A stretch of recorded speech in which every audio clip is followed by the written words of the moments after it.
Hello creative people. Welcome to the channel. In today's video, I'm going to show you how to reproduce the color Perylene Maroon by Daniel Smith. Unfortunately, Daniel Smith watercolors are expensive and sometimes it's not worth buying the color if you don't use it much. So, let's try to reproduce this beautiful color that I like to use in my floral watercolors. My name is Norma Quinacridone. Stay with me until the end to find out if we can do it or not. If you're new to the channel, subscribe now and activate the bell, because there's always content to inspire your creativity.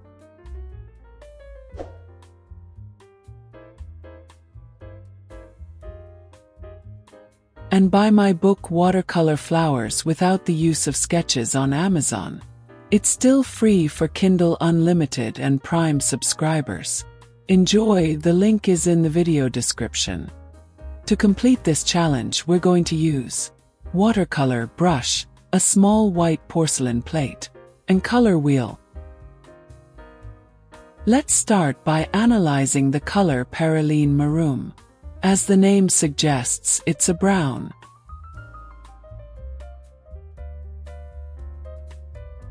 Let's use the color wheel to see which color we start with.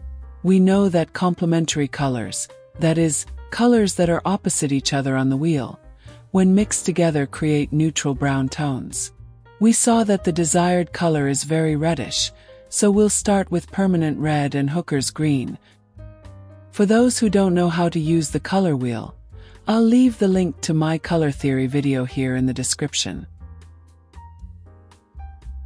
In this case, I chose the color hooker's green because it's darker with permanent red. And we'll create the base brown.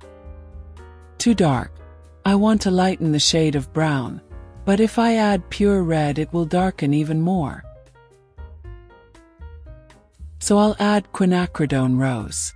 Remember, it's halfway between red and violet, which is formed by mixing blue and red. But what does blue have to do with this color? Green is formed by blue and yellow. Did you notice the connection? So from now on, until I get the desired color, I'll gradually add the pink tone. If it goes a little too blue, I'll fix it with red.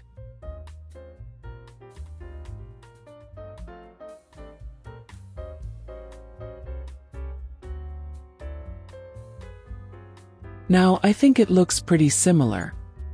So this is how I create the colors I need. I analyze the color, use the color wheel, and use trial and error until I reach the desired color or very close to it. I hope you enjoyed this tutorial on how to create the color Perylene Brown in watercolor. Now, it's your turn to make this color. If you have any questions or suggestions, don't hesitate to comment too. And of course, subscribe to the channel, leave a like and activate the bell so you don't miss any of the next videos. Thank you for watching the video. Until the next video.